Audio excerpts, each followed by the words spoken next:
tidurnya aja ibadah katanya kan ya. Orang sono tapi Iya, di sini nggak ada dia kan. Bagaimana mau kita puasanya jadi benar ya? Maka Nabi mengingatkan pada kita bagaimana supaya puasa kita nanti ada kualitasnya gitu. Tadi di awal saya sampaikan man shoma ramadhana imanan wahtisaban ghufirallahu ma taqaddama min zambi. Barang siapa yang berpuasa di bulan Ramadan dengan penuh keimanan dan ihtisaban, perhitungan yang matang, yang teliti, ghufirallahu ma taqaddama min zambi, maka Allah akan mengampuni seluruh dosanya yang telah lalu. Nah sekarang mau nggak kita diampuni dosa kita? Ada ya bapak-bapak yang nggak mau? Ada, entar dulu lah, saya masih muda. Ntar aja kalau udah tua.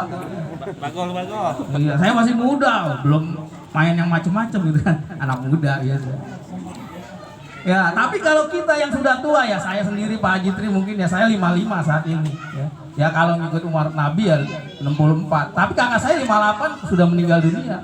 Adik saya 36 sudah meninggal dunia, nggak jadi jaminan usia kita itu bisa nyampe 60 ya.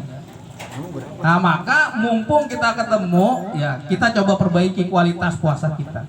Karena jangan sampai kita sudah bulan Ramadan berpuluh-puluh tahun kita lewati tapi tidak dapat apa-apa, sebagaimana Nabi berpesan. Kamin soimin laisa lahu min siyamin ilal ju'i wal atos. Betapa banyak orang yang berpuasa tetapi tidak mendapatkan apa-apa dari puasanya kecuali hanya lapar dan haus. Dapat lapar dan haus, ampunan nggak dapat. Ghufirallahu, ampunan Allah nggak dapat. Kenapa? Ya puasanya hanya sekedar menggugurkan kewajiban. Puasanya hanya ingin dilihat oleh istri, oleh tetangga, oleh suami gitu ya, oleh anak. Sudah tidak lagi buat Allah. Padahal as-saumu li kata Allah. Puasa itu untuk aku.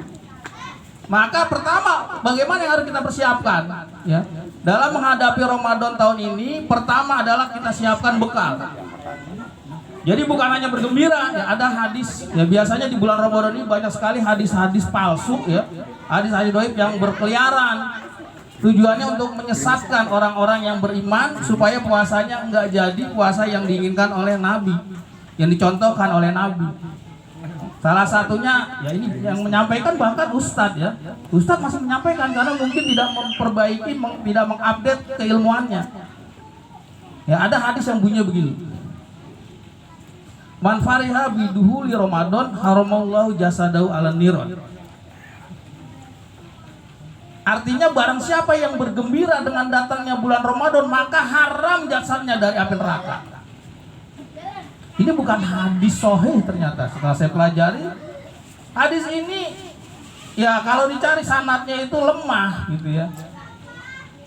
Tapi orang senang, wah barang siapa senang dengan datang bulan Ramadan, jasad kita nih tidak akan tersentuh neraka. Enak banget ya. Baru seneng aja udah gak masuk neraka. Padahal Nabi sendiri bilang kamin soimin laisa lahu min syamin ilal ju'i wal atas. Barang siapa yang puasanya nggak serius, bahasanya nggak benar, nggak sesuai tuntunan Rasulullah, maka dapatnya cuma lapar dan haus. Bagaimana mau menghindari neraka? Baru lapar dan haus. Maka bekal yang perlu kita pertama adalah ilmu.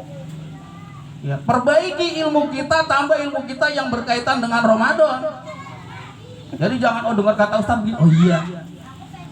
Teliti lihat, cari referensi-referensi bener nggak yang disampaikan Ustaz? Karena Ustaz juga manusia. Ustaz manusia. Maka Ustaz sering juga ya digoda oleh setan.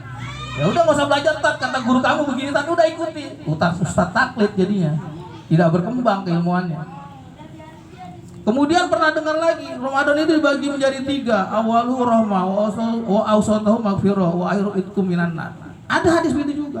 Akhirnya orang ngejalan cuma rahmat, saya 10 pertama aja deh, mau nyari rahmat Allah, kasih sayang Allah. Ada, saya mau malam 10 kedua aja deh, mau minta ampunan sama Allah. Saya mau terakhir aja biar dibebasin api neraka. Akhirnya puasanya jadi belang bentong kalau orang bilang. Ada yang di depannya doang puasa, tengahnya enggak bolong. Puasa lagi di belakang. Karena targetnya cuma 2. Pertama dapat rahmat, kedua bebas dari api neraka. Ampunan udah pasti kalau bebas api neraka udah diampunin, begitu bilang. Jadi salah persepsi, padahal Allah memberikan kasih sayang itu sepanjang kita hidup kita dikasih sayang oleh Allah. Sepanjang napas ini masih mengalir di tubuh kita, Allah mengampuni kita. Dan sepanjang kita mau bertobat, Allah akan membukakan pintu surga buat kita, mengampuni segala dosa kita dan menjauhkan kita dari nerakanya. Bukan hanya 10 hari di bulan Ramadan aja Allah ngampuni. Maksudnya begitu. Jadi jangan salah persepsi, wah kalau begitu Allah cuma ngampuni kita cuma Ramadan doang. Padahal setiap saat Allah menyuruh kita meminta maaf, ampun. Jadi dalam surat Al-Imran ayat 133 Allah bilang begini, wasari'u ila magfiratin mir rabbikum wa jannatin arduha samawati wal ardh uiddat lil muttaqin. Jadi kata Allah, bersegeralah kamu menuju ampunan Allah dan surganya yang luasnya seluas langit dan bumi, yang disediakan bagi orang-orang yang bertakwa.